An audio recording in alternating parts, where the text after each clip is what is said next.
What happens when an empire forgets its own soul? When kings become gods and gods become silent? When cities that once ruled the world vanish beneath fields of dust? What remains? The Assyrian Empire was once the most powerful force on earth. Its armies carved borders with iron. Its kings built libraries older than legend. Its statues watched the sun rise over cities that no longer exist. And yet today, few can even name them. Why did they rise so fast? Why did they fall so completely? What kind of power builds an empire that outlasts even its own ruins? And how does a people survive when their homeland has crumbled into myth? In this journey, we will walk through temples still whispering prayers to forgotten gods. We will hold the words of kings pressed into clay 3,000 years ago. We will witness how war became ritual, how art became a weapon, how memory became the last defense. From the sacred city of Ashur to the scorched archives of Nineveh, from the exile of Babylon to the forgotten women of Nimrud, we will search for the truth buried in the ashes. Because Assyria never truly died. It just became harder to see, and now it waits for someone to remember.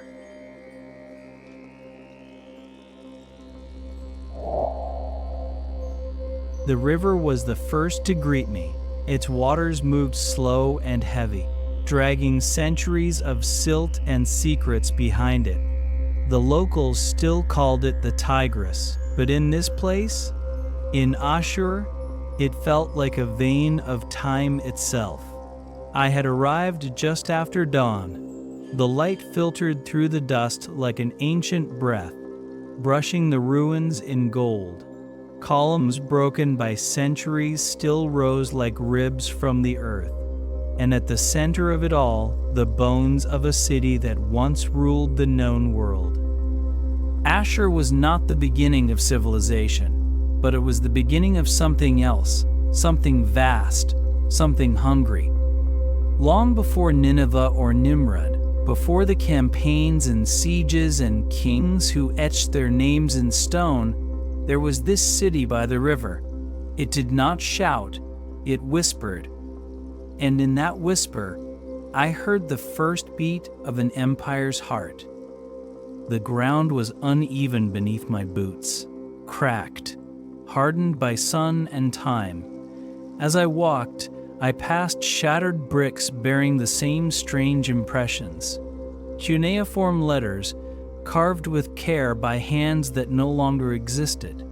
Each one was a name, a number, a prayer, all of them silent now, but not gone.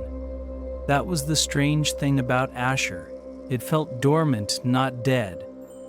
I climbed the steps of what was once the temple of Ashur, the god after whom the city was named. Here, in the heart of Mesopotamia, faith and power were forged into the same blade. The king was not only a ruler, he was a servant to the divine. And in this city, the divine was everywhere. In the layout of the streets, in the height of the walls, in the rituals carved into tablets buried deep in vaults I would never see. From the temple's edge, I could see the curve of the old city wall. Beyond it, the river glinted in the morning light, and it struck me, this place had once been the edge of the world, a frontier of civilization. When the kings of Ashur sent their scribes and soldiers outward, they carried not just weapons, but memory. And when they returned, they brought back stories etched in blood and glory. But it was not always so. The earliest kings of Ashur were humble, rulers of a city, not an empire. Their legacy was measured in grain, not conquest. Yet something changed, slowly, irrevocably. The temple priests began to speak of divine favor. The gods, they said, wished to see Ashur rise, and the kings listened. It was here that the seed of expansion was planted, not in grand battles, but in quiet declarations, in trade routes guarded. in neighbors watched, in the soft logic of ambition.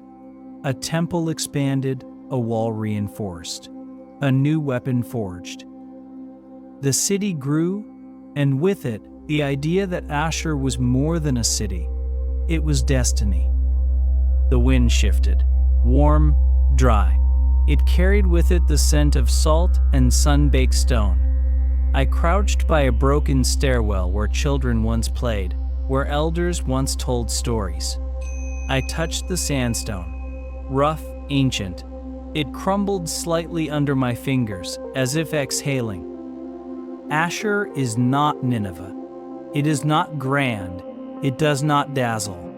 But in its silence, I felt something deeper.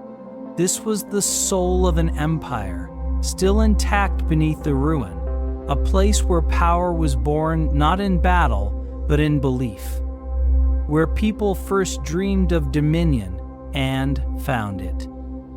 As I walked away, I did not feel I had seen a ruin. I felt I had seen a sleeping giant. And in the hush between the gusts of wind, I wondered, if empires begin in whispers, is that also how they end?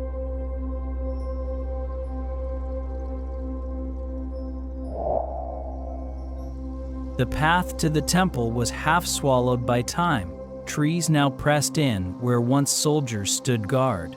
Wild grass tugged at the old flagstones, and the stones did not resist. As I made my way toward the sanctuary, a heavy stillness settled over me. Not the peace of abandonment, but something else, a reverence, a warning. The cult of Ashur was unlike any I had ever studied. This was not a god of love or harvest, not a protector of shepherds or sailors. Ashur was conquest. He was order. He was the unrelenting vision of an empire wrapped in divine form. His image was spare, often only a disk with wings or a bow. No tender eyes, no gentle hand, just the abstract promise of domination. When I stepped through the remnants of the temple gates, I could feel it. The echo of processions, the clang of bronze, the breath of incense rising to meet a sky that once trembled beneath the prayers of kings. The stone altar at the center was cracked, but still held the shape of ritual. Burn marks clung to its surface, offerings made not in hope, but in obedience. Ashur was not born like other gods. He was not inherited from older myths or borrowed from neighboring lands. He rose from this city, from the ambitions of its rulers. In the earliest records, he is barely mentioned, but as the kings grew in power, so too did their deity, and slowly the two became inseparable. The will of the king became the will of the god, and the god's hunger was boundless. I moved deeper into the ruins, past broken columns etched with cuneiform. These texts did not speak of love or mercy.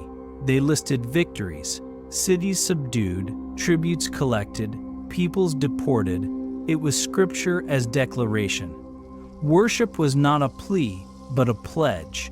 To defy Ashur was not heresy, it was rebellion. The rituals here were strict. The high priest served as a kind of mirror to the king. In times of war, sacrifices were made to Ashur to ensure divine favor. Livestock, precious metals, and, though rarely spoken, sometimes people. These were not acts of cruelty for spectacle. They were seen as necessity, to feed a god who fed the empire. I found a fragment of a relief tucked beneath fallen stone. It showed a figure kneeling before a winged disk, not out of awe, but fear. The eyes carved into that face were wide, not with wonder, but the weight of fate. Ashur did not comfort, he commanded. And those who served him were taught that the survival of the world depended on the triumph of their god, and by extension, the triumph of their armies. Later texts would try to soften this image. to suggest Ashur was merely a symbol, a cultural construct. But standing there, among the ruin and shadow, I could feel something else, a presence woven into the very earth. It was not symbolic, it was personal, and it was vast. Perhaps that is what made Ashur so dangerous. He was not just worshipped, he was believed in, not in the way of a distant deity, but in the manner of a general, a judge, a king without a face. His cult did not grow in temples alone. It marched in armor, it wrote laws, it crushed dissent, and in doing so, it made gods of men. As I stepped back into the light, I realized something strange. The cult of Ashur did not die. It transformed into flags, into emblems, into every belief that equates order with virtue and power with truth. Ashur may have lost his temple, but his shadow still moves across the world.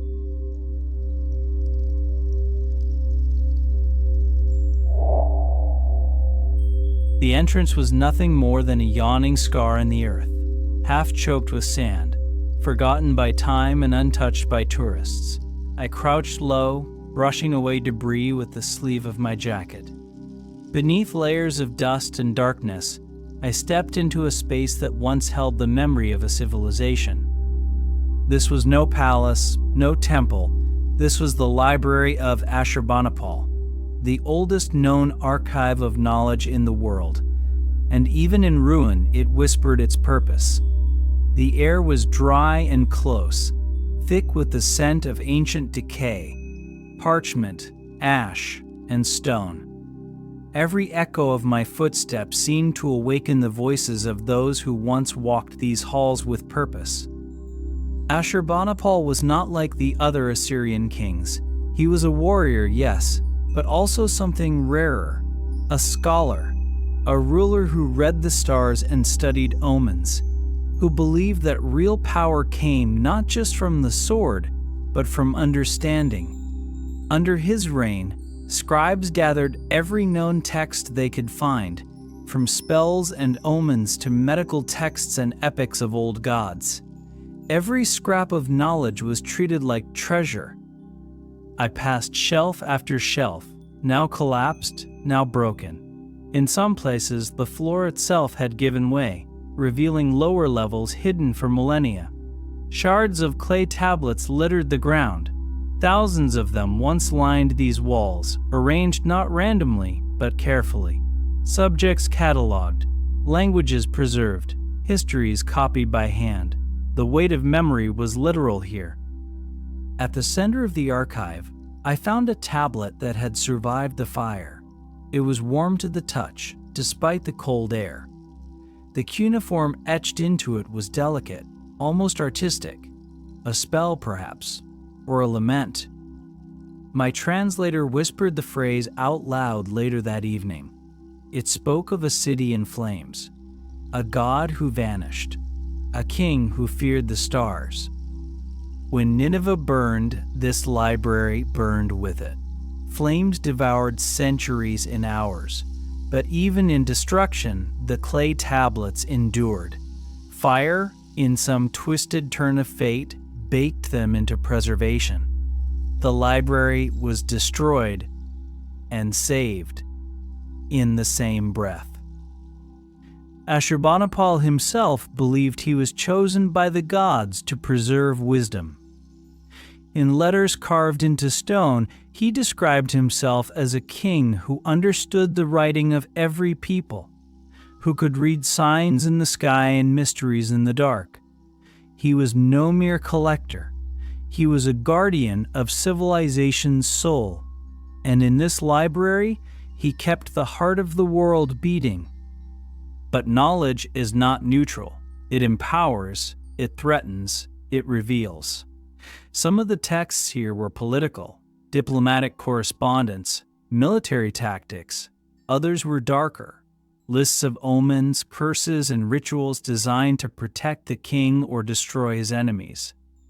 This was no gentle repository. It was a fortress of thought. And yet, it was human. In one corner, I found a tablet with smudged characters. A scribe had made an error, his correction etched hastily into the margin. There was a moment, thousands of years ago, when someone like me made a mistake and tried to fix it. That small flaw became the most intimate thing I found all day. As I rose to leave, I looked back one last time. The walls, the silence, the shadows, all of it hummed with presence.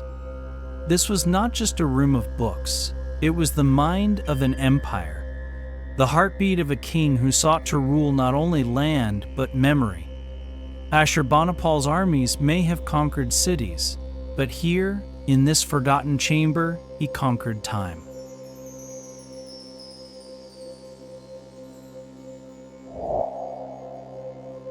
The wind shifted as I reached the edge of the plain.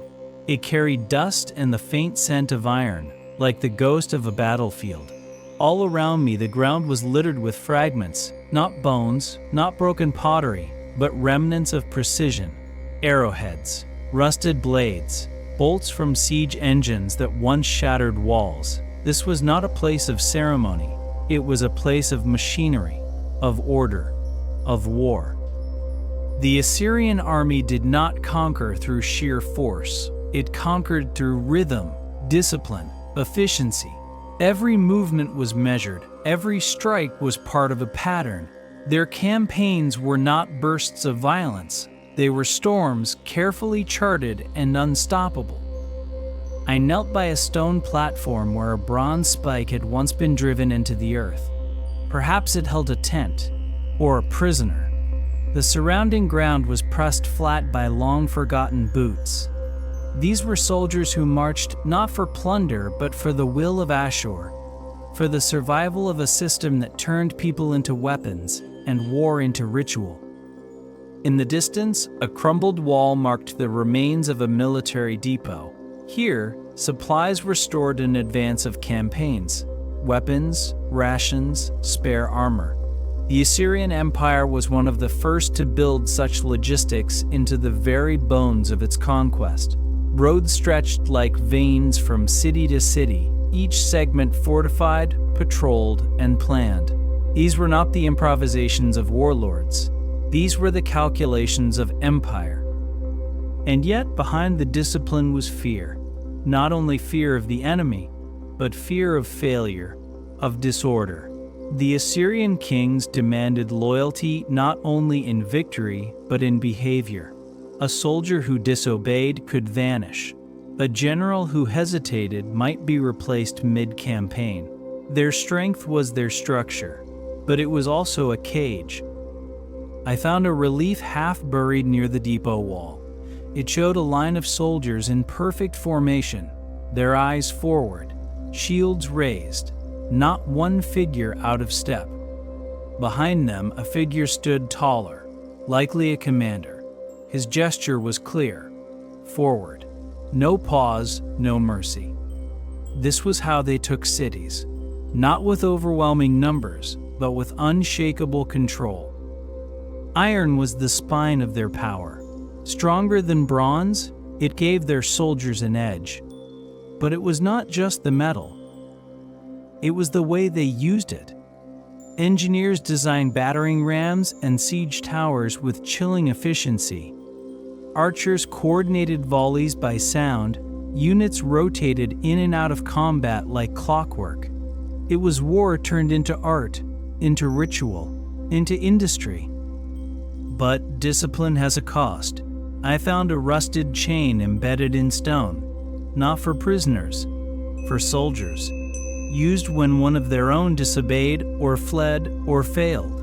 The same system that made them invincible also made them brittle. The same order that built the empire made rebellion unthinkable, until, one day, it was not. As I stood to leave, a shadow crossed the plain. A lone hawk circling overhead, watching, waiting. Just as the Assyrian army once watched from the high ground, measuring, calculating, preparing to strike. The world often remembers the brutality of Assyria, the punishments, the flayed kings, the piles of skulls. But beneath that terror was something colder, more enduring. The creation of a machine, a force built on timing, preparation, and absolute control. Their conquest did not just happen, it was engineered. And as I walked away from that field of fragments, I understood. The empire was not held together by blood alone, but by discipline sharp as the blades they carried.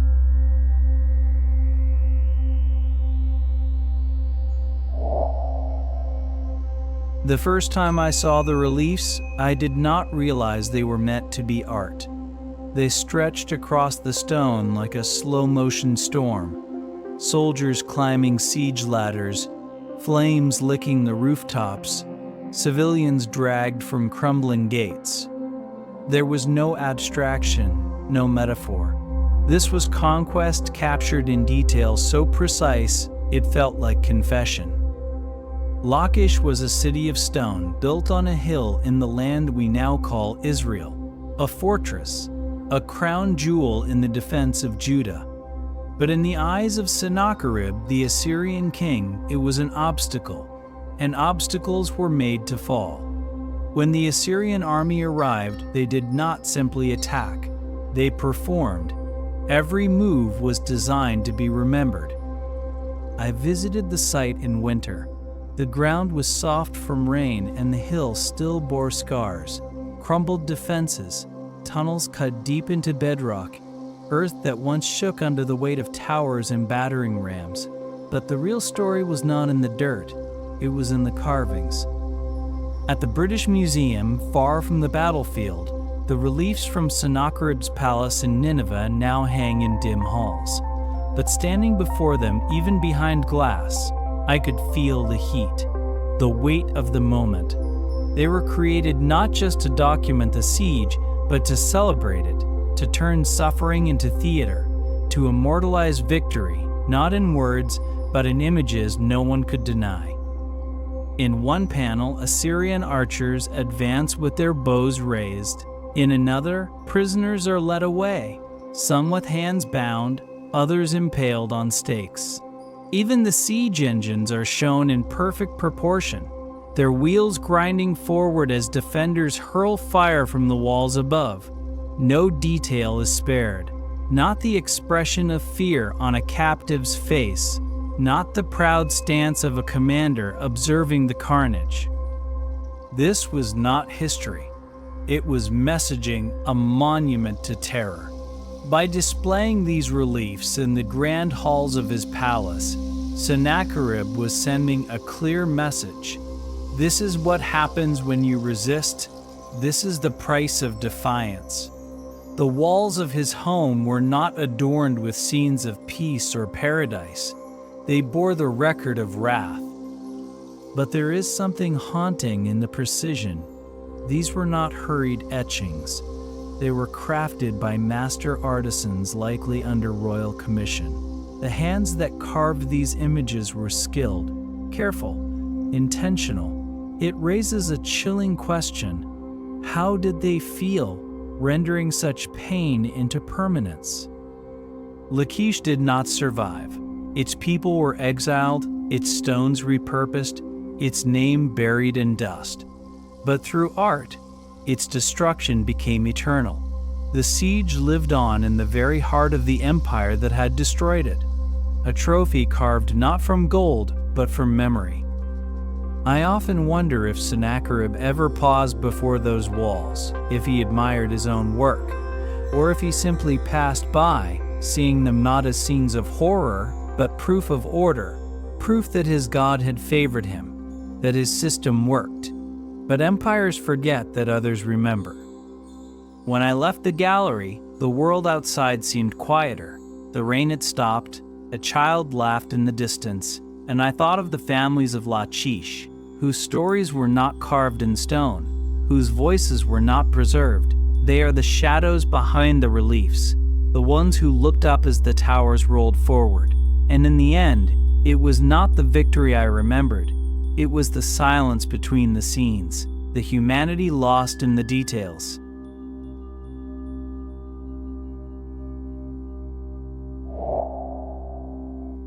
The corridor ended in darkness, stone steps winding downward beneath the opulent throne hall of Nimrud.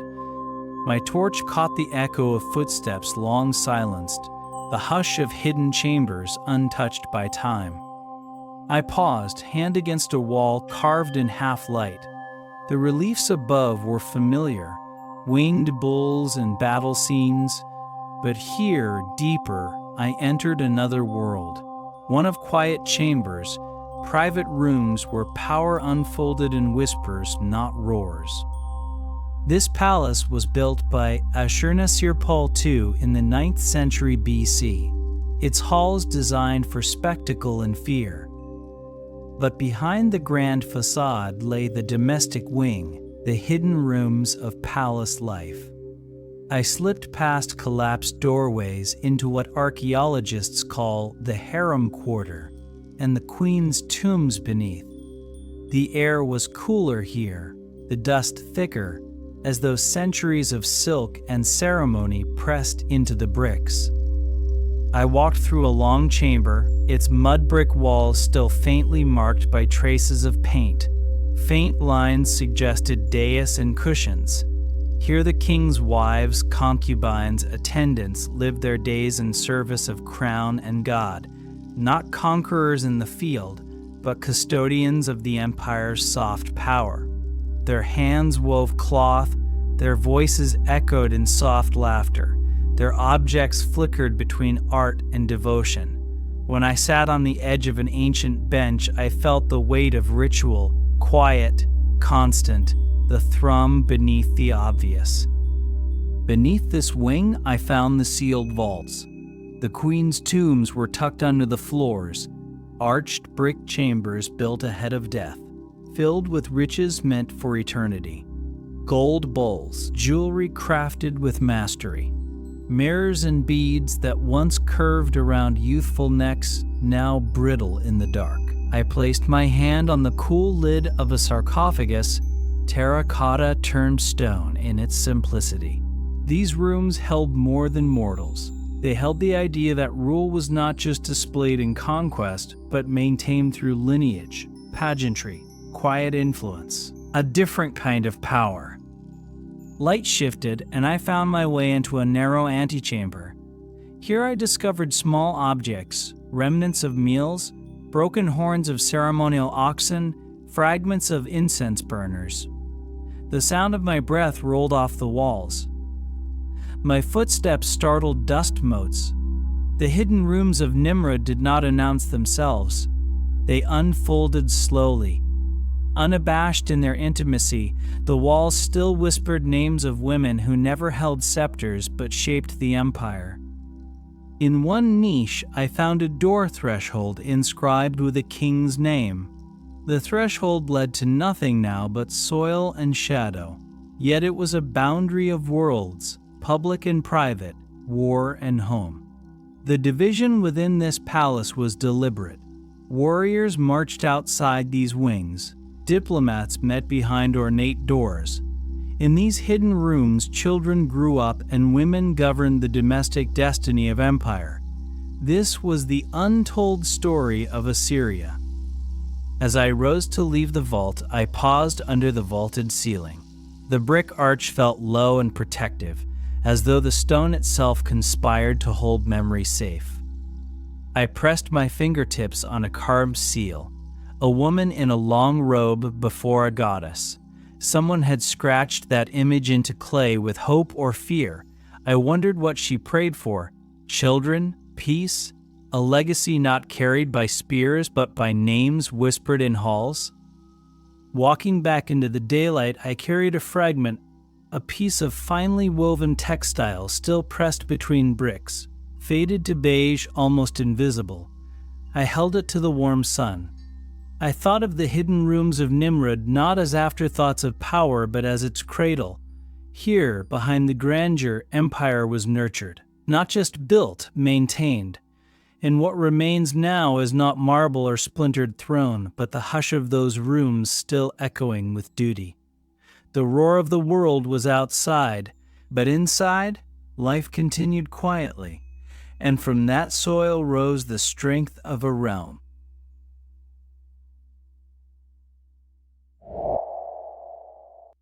It sat in a glass case, locked behind reflection and silence.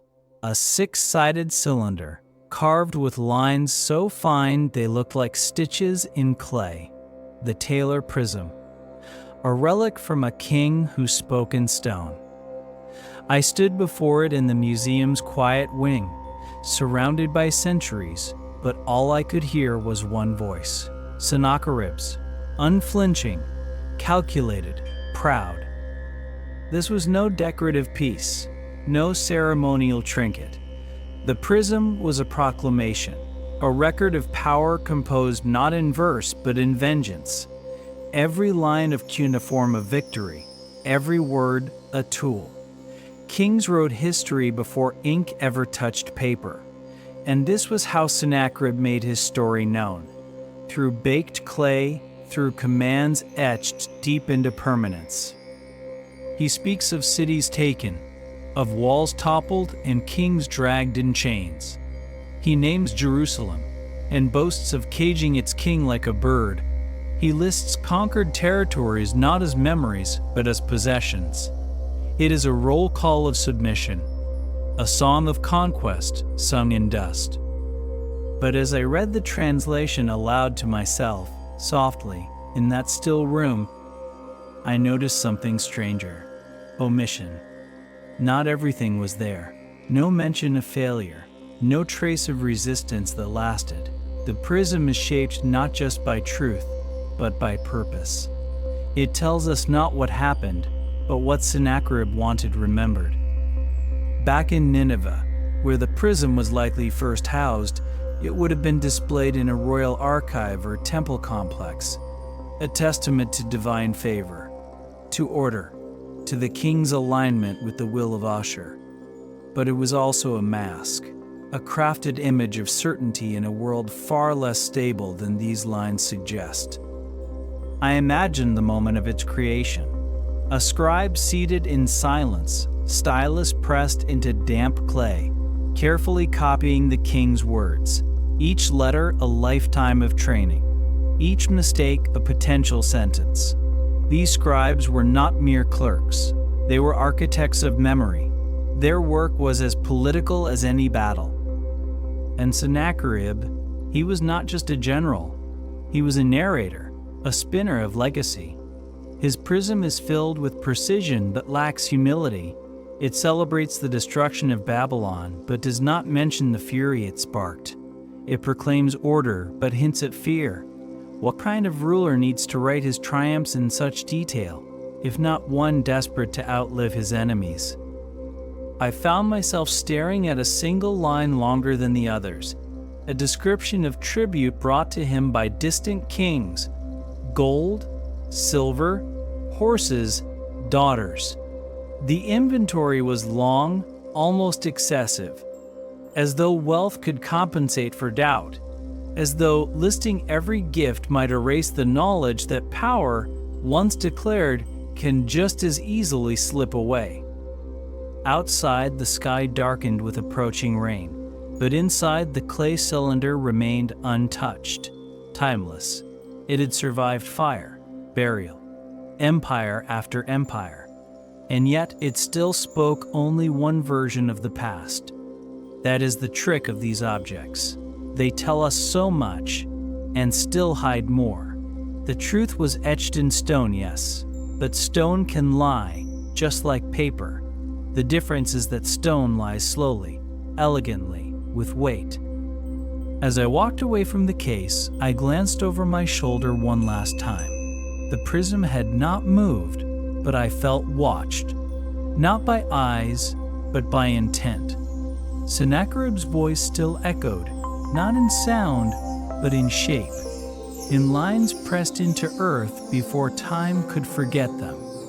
I had not just read a record, I had read a performance, and in doing so, I wondered, when we write our own truths, do we also forget to include the cost?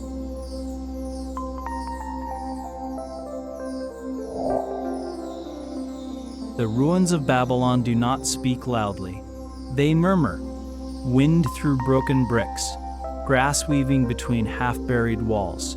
and always that lingering tension, like the air remembers something the ground would rather forget. I arrived just after dusk. The sky was turning to fire behind the horizon, and the Euphrates flowed beside the ancient city like a slow-moving dream.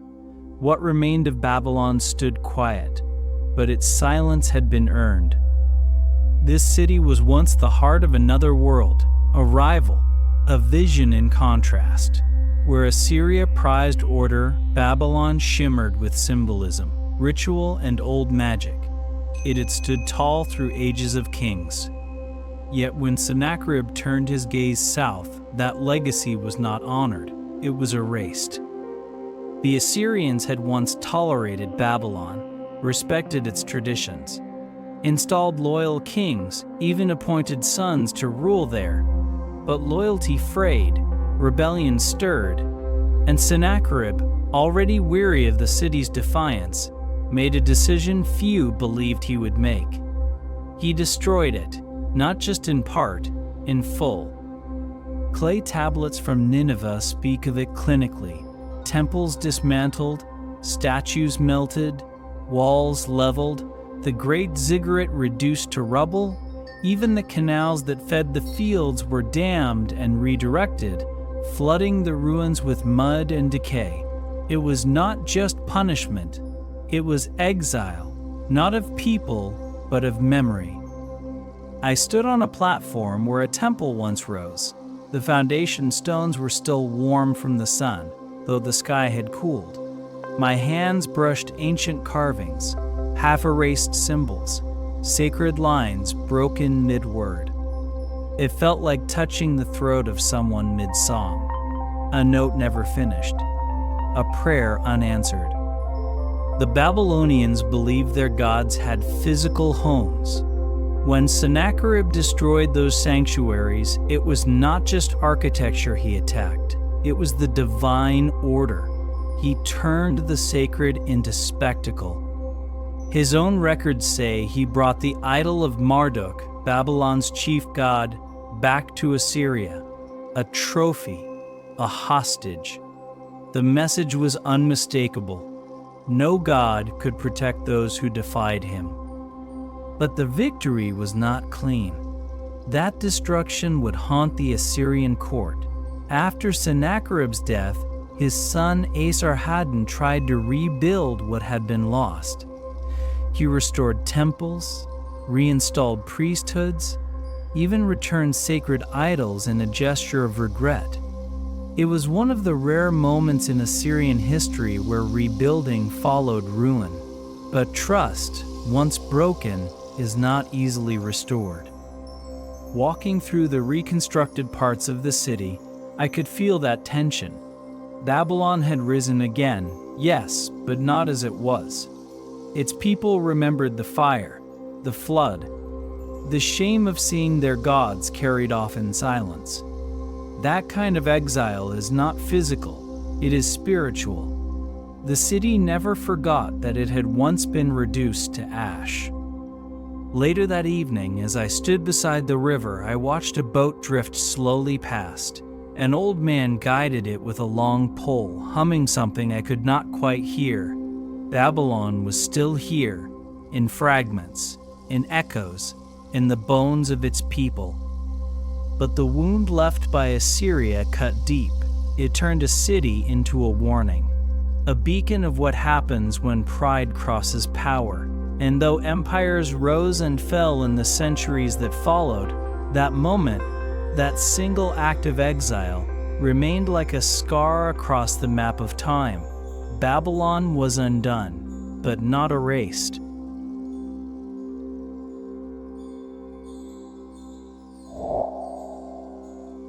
I arrived in the late afternoon when the sun dipped low and the air began to cool.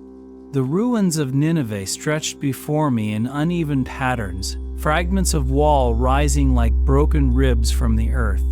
The once great capital of the Assyrian Empire now lay in silence.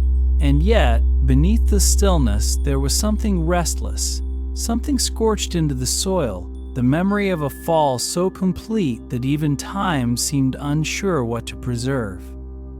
Nineveh had been the crown of Assyria, a city of learning, power, and wealth. Its gates were wide, its palaces lined with polished stone and bronze. Its libraries held the wisdom of 1,000 years.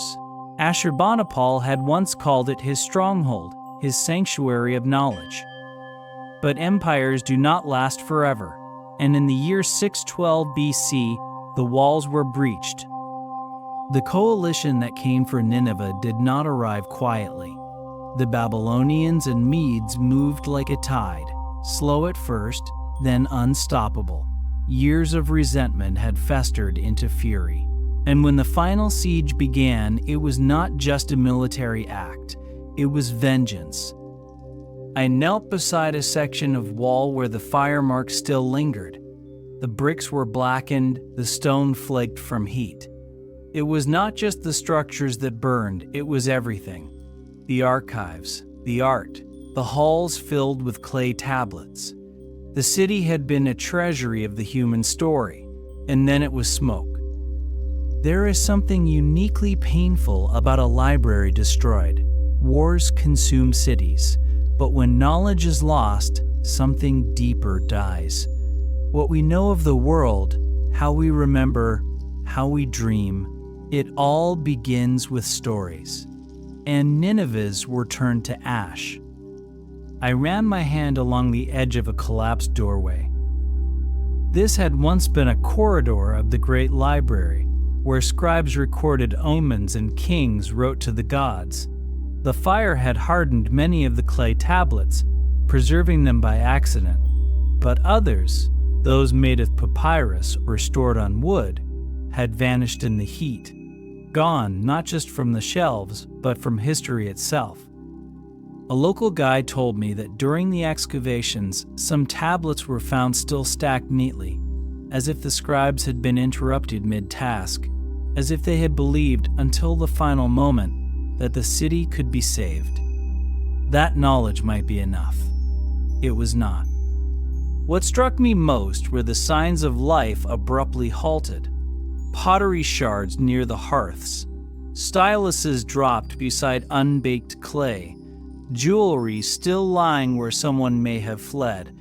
The fall of Nineveh was not slow, it was violent. It was complete. The people who lived here were not just defeated, they were erased. And yet, something remains, in the soot, in the cracked walls, in the fragments recovered and translated centuries later. The city burned, but it did not vanish, not entirely. Its story continues in every historian's hand, in every whisper that begins with, "Once there was a city." As the sun vanished behind the distant hills, I stood on what had once been a palace balcony. The wind rose. It smelled faintly of dust and stone, and perhaps, if one listened closely enough, of smoke long gone. Nineveh had tried to preserve the world in clay, but the world in the end had not preserved Nineveh. And I thought then, maybe the most fragile thing a civilization builds is not its walls or its weapons, but its memory.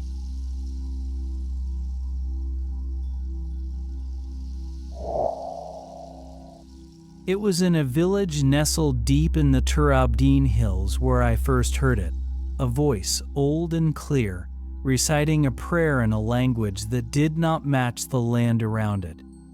The syllables were soft but deliberate, rolling with rhythm, like the rise and fall of something ancient stirring beneath the skin of the earth. It was Aramaic, a language older than empire, and somehow it was still alive.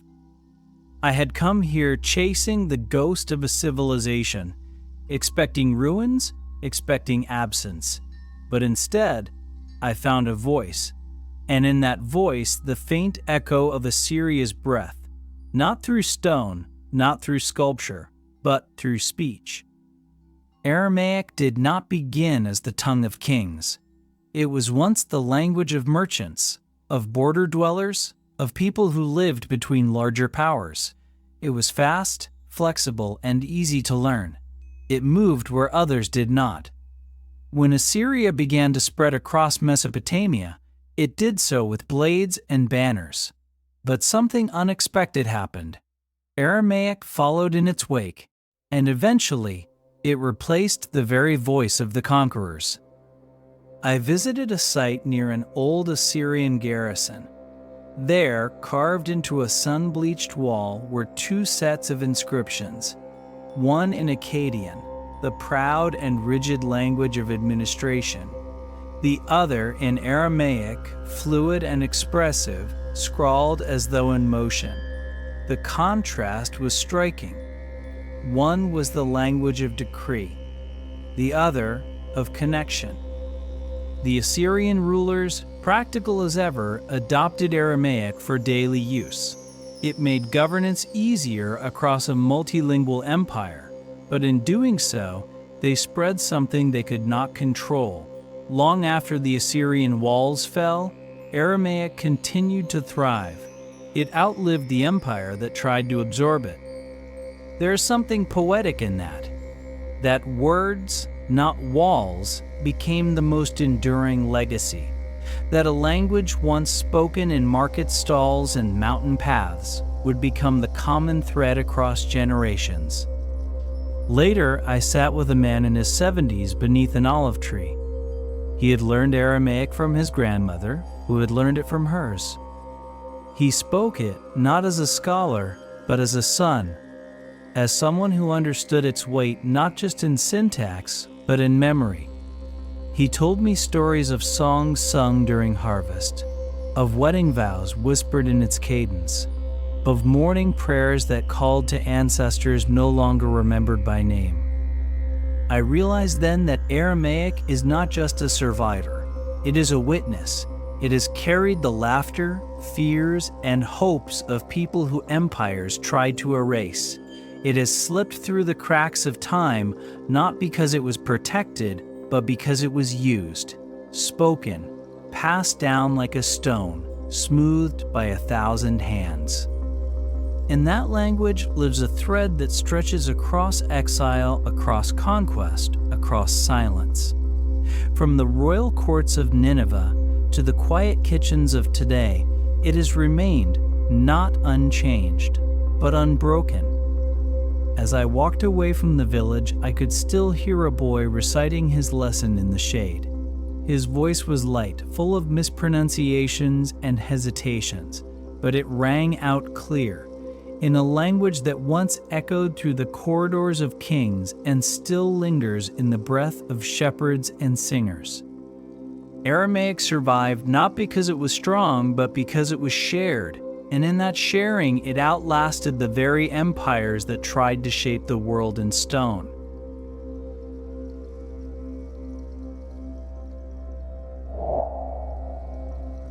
The sky over Harran is unlike any I have seen. It does not stretch, it presses. Low, wide, cloudless. The horizon curls like a bowl turned upside down, and every step across its plains feels like walking beneath the lid of a forgotten world. I arrived just as the wind picked up. Dry, relentless, carrying the dust of empires past, and the warnings of something ancient, still watching. Harran is a city shaped by time, by myth, and by something stranger. Survival. Long after Nineveh burned, long after the Assyrian armies were scattered, Harran stood. It became the final refuge of a dying empire, not just politically, but spiritually. It was here that the last flames of Assyrian identity flickered against the rising dark. I made my way to the ruins of the Great Moon Temple. The foundations still mark the earth in a wide ring, cracked stone, blackened by centuries of weather and perhaps something else. The god worshipped here was Sin, the moon deity, whose influence stretched across Mesopotamia. But in Harran, his cult endured longer than anywhere else. Even as empires collapsed, the rituals continued, and in that endurance, there was defiance. It was not merely a temple, it was a sanctuary of identity, a place where belief held back the tide. The Assyrian king Ashur-uballit II retreated here when Nineveh fell. He did not seek to rebuild the empire through war. He sought to preserve it through faith. Harran became the last heartbeat of a body already growing cold. The records are scarce, but what they tell is enough. The Babylonians and Medes pursued him. They laid siege to the city. For months, perhaps longer, the gates held. Inside, priests likely continued their rites. Offerings to the moon god, chants echoing through sacred halls. But the gods did not intervene. The walls broke, and with them, the final thread of Assyrian rule was cut. I found a piece of basalt near the temple's edge. It bore the faint curve of cuneiform script, worn smooth by wind. A dedication, perhaps, or a record of prayer. It rested beside the shattered base of a statue, its figure lost, its purpose erased. The silence here was heavier than any battlefield. It did not grieve. It warned. The curse of Harran is not a myth. It is the curse of last stands, of faith outlasting protection, of gods who become silent when most needed. The temple's destruction was not just physical, it was psychological. The collapse of Harran ended more than a dynasty. It severed the link between the Assyrian people and the divine order they had trusted for centuries. But ruins lie. They tell only part of the story. Centuries later, Harran continued as a center of astronomy, of learning, even as new empires rose around it. The moon god's name faded, but the stars remained. People still looked upward, still questioned, still remembered in ways too subtle for tablets and scrolls. As I left the site, the moon rose early, pale, watchful. It bathed the ruins in a cold light, turning stone into silver. I stood for a while listening, not for voices, for the absence of them.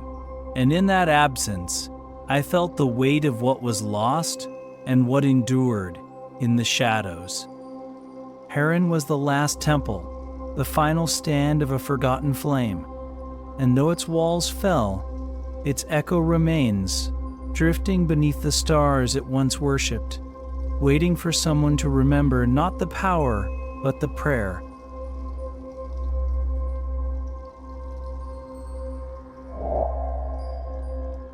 In the quiet back room of a museum in Mosul, tucked away from the polished exhibits and bright labels, I found it. A single amulet, no larger than a coin, resting in a padded drawer. It was cracked down the center, its etchings faded, the figure on it barely visible. But I knew what I was looking at, an Assyrian relic. Not royal, not famous, just something left behind. And that is where the truth of an empire lives. Not always in grand palaces or towering statues, but in what remains when all else is dust. I held the amulet gently. Its surface was smooth in places, worn by time and perhaps by the skin of someone who once wore it every day. There were symbols along its edge, protective maybe, a charm against illness or misfortune. It spoke of a person who believed in something, someone who carried their faith, not in temples, but around their neck. When we speak of the Assyrian Empire, we speak of kings and armies, of conquests that reshaped borders and burned cities. But what of the people who stood in their shadows? The traders, the potters, the mothers and builders. What did the empire leave behind for them? I traveled east of Nineveh to a small excavation site. There, under layers of earth, archaeologists had found more than weapons. They found homes, clay ovens, children's toys made of baked mud, tools that had been repaired again and again. It was not a battlefield, it was a life. The ashes of the empire are not only ruins, they are echoes of the ordinary. I walked through the remains of a modest dwelling, its walls no taller than my waist. In one corner, a broken jug still held grains of wheat, fossilized by time. In another, a spindle lay near the threshold, dropped in a moment no one ever recorded. These were not artifacts of glory. They were remnants of survival. There is something deeply human in that. The realization that while kings fell and capitals burned, people continued. They rebuilt. They adapted. They taught their children songs in old tongues and whispered prayers to gods whose names no longer appear in textbooks.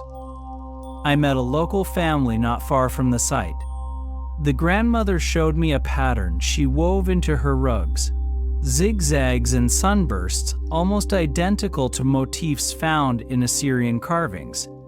She had no formal history, no access to ancient scrolls. But her fingers remembered, her thread remembered. Somewhere, across generations, the echo had endured. That is what empires truly leave behind. Not control, not dominion, but fragments, pieces of themselves carried unknowingly by those who live long after the walls have fallen. Later, under the open sky, I sat near the Tigris and watched its waters roll slow and steady past the ruins. A heron lifted into the dusk, wings wide and silent. I thought of all that had been lost and all that had been passed on without notice. The Assyrian Empire is gone, its borders erased, its capitals turned to stone fields. But its presence lingers in 1,000 unnoticed ways, in the way earth is shaped, in the rhythms of speech, in an amulet cracked by time, forgotten in a drawer, still whispering protection for someone long gone. Sometimes what matters most is not what empires build, but what they leave behind, without meaning to.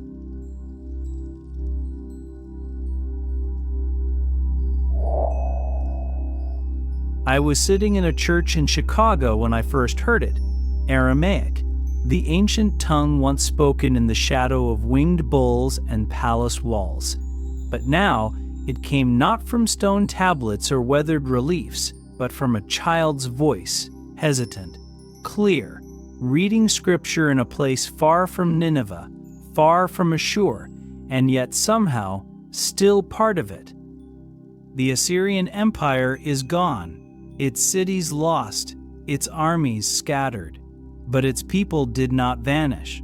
They carried their history not in chariots, but in memory, in faith, in language and story. This is the Assyrian Diaspora, an empire no longer defined by land, but by lineage. Over the years, I followed that thread, from Iraq to Iran, from Syria to Sweden, from the old villages of the Tur Abdin to bustling neighborhoods in Sydney and San Jose. The names changed, the streets shifted, but something remained, a sense of identity rooted not in what is owned, but in what is remembered. In a home in Tbilisi, a woman showed me a family tree that reached back centuries. She had names carved into wood, pressed into prayer books, etched into rings passed down through generations. Her ancestors had fled war, had endured exile, had crossed mountains and deserts, but they had carried those names with them, like fire in their hands. There is no modern state called Assyria, no flag on the world map, and yet the Assyrians still speak of themselves as a nation, not in political terms, but in spiritual ones. Their churches still face east, their liturgies still echo ancient chants. Their weddings still dance to rhythms older than most countries. It is not always easy. The diaspora is scattered, fragmented. War and persecution have chased them from their homelands more than once. Many live as minorities within minorities.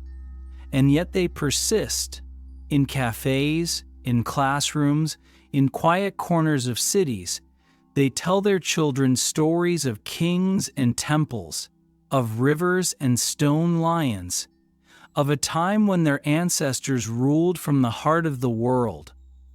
I met a young Assyrian man in Germany who painted murals in his spare time. One wall showed the fall of Nineveh, flames rising behind a crumbling ziggurat. The next panel was a grandmother weaving beside a satellite dish. In his art, I saw the bridge between past and present, the pain of loss, but also the power of continuation. Diaspora is not just displacement, it is transformation, a reweaving of identity across borders and centuries.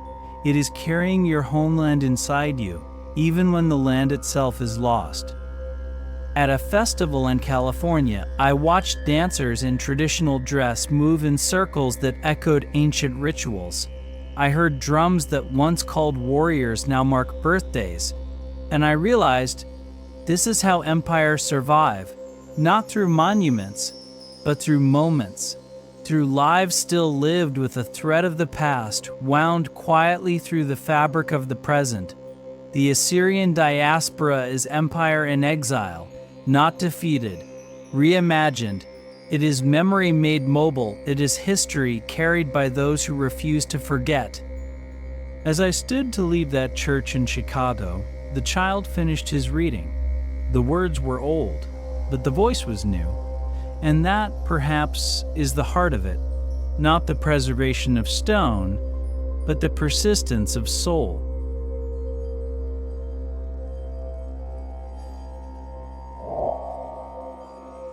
The wind picked up just as I crossed the threshold.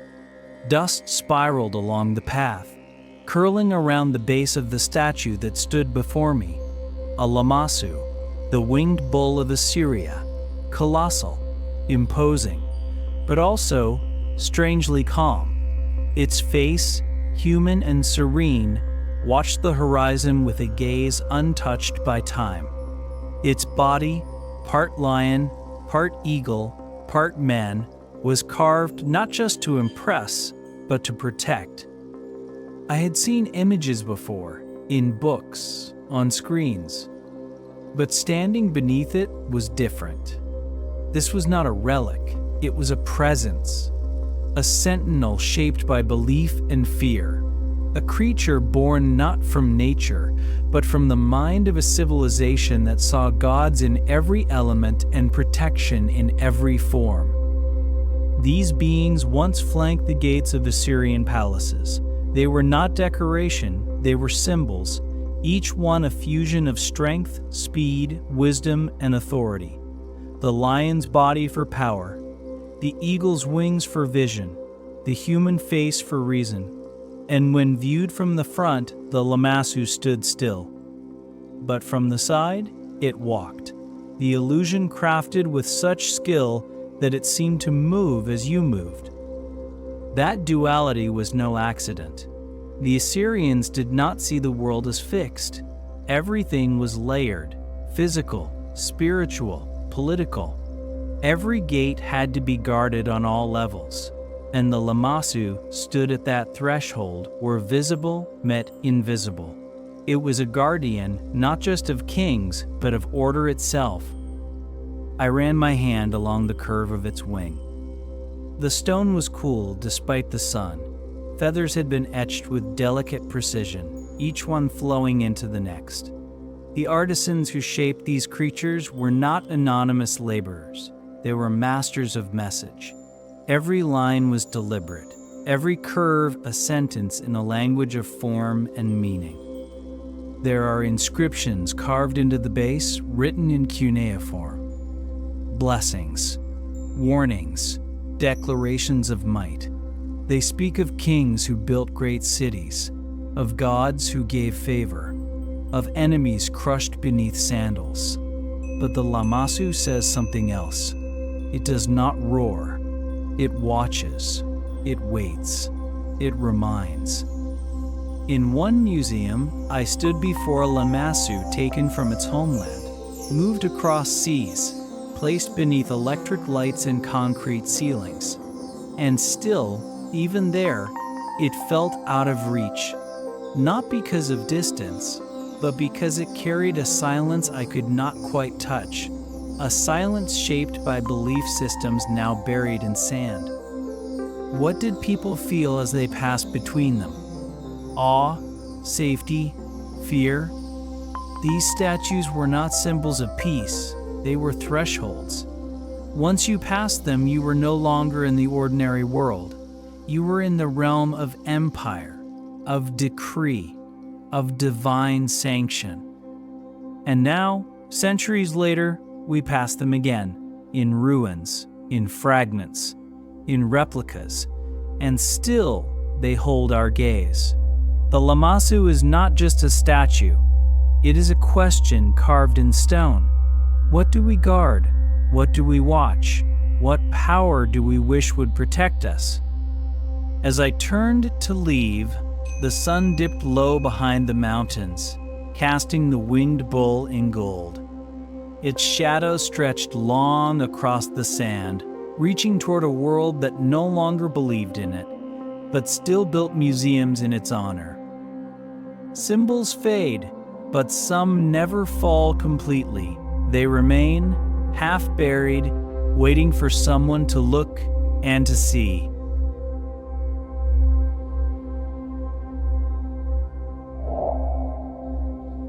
The last time I stood on Assyrian soil, the sky was shifting. Clouds moved fast above the ruins of a temple long swallowed by time. The wind pressed against my jacket, whispering through broken walls and across the open plains. I looked out over the cracked stones, the fallen statues, the scattered fragments of history, and I asked myself a question I had carried since the journey began. Why does Assyria still matter? It is easy to think of it as ancient, as a past too distant to touch, a civilization buried beneath dust and conquest. But Assyria was never just a chapter in a textbook. It was a mirror, a force, a question that still lingers in the quiet corners of our world. This empire once stretched from the Persian Gulf to the Nile. Its kings moved with iron and fire, but also with vision. They built roads, aqueducts, gardens, libraries. They raised temples to gods who watched from the stars and believed that power flowed not only from the sword, but from the divine order of the cosmos. And when they spoke, they did so in stone, in clay, in language carved to outlast breath. But what strikes me most is not their rise, it is their fall. Nineveh fell in fire, Harran in silence. Ashur crumbled under the weight of centuries. And yet, the echo remains. In the chants of Assyrian churches, in the faces of diaspora communities scattered across the earth, in every recovered tablet, in every whispered prayer, in every museum hallway where a child stands before a winged bull and asks, "What is that?" Assyria matters because it reminds us of what civilizations are truly made of, not just borders or armies, but memory, faith, the longing to build something that will outlive us. It matters because it tells us how fragile power can be, even when carved in stone, how quickly the mighty become myth, and how myth, if remembered, becomes meaning. When I speak with Assyrians today, I do not see people living in the past. I see people carrying the past forward, through language, through art, through resilience.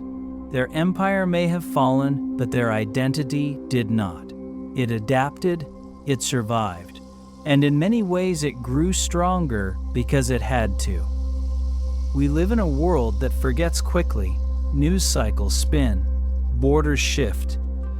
But Assyria teaches us that some things are worth remembering, that the past is not a weight, but a foundation, that to know who we are, we must look at who we were, even when what we find is complex, imperfect, and lost to flame. There is an Assyrian proverb that says, "Do not look where you fell, but where you slipped." It is advice from a people who know the ground can vanish beneath you, and yet still believe in standing again. As the sun dipped low, casting the ruins in amber light, I walked one final time among the stones. My boots brushed the edge of a shattered wall. The wind stirred again, and in that moment I felt it, the echo. Not loud, not clear, but steady, like a heartbeat in the deep. Like the voice of something ancient that refuses to be forgotten. Assyria still matters because it reminds us that nothing truly ends if it is remembered, and that memory, shared and spoken, is the oldest form of power there is.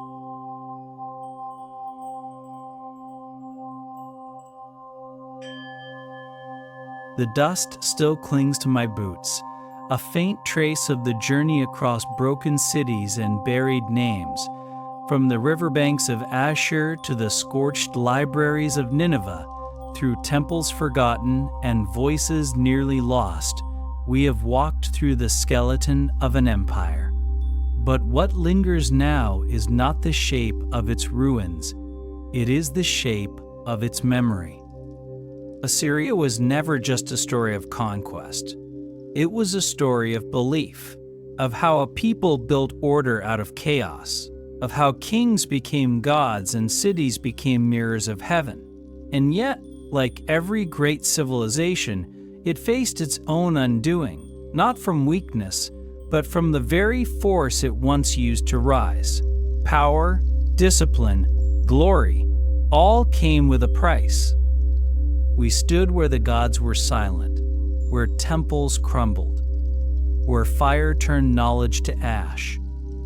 And still, beneath that loss, we found traces of something more enduring.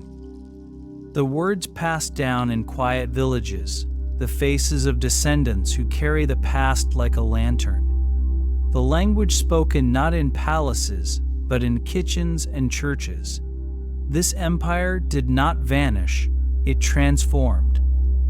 There is a lesson in that greatness is not measured only by how high a kingdom climbs, but by what remains when it falls.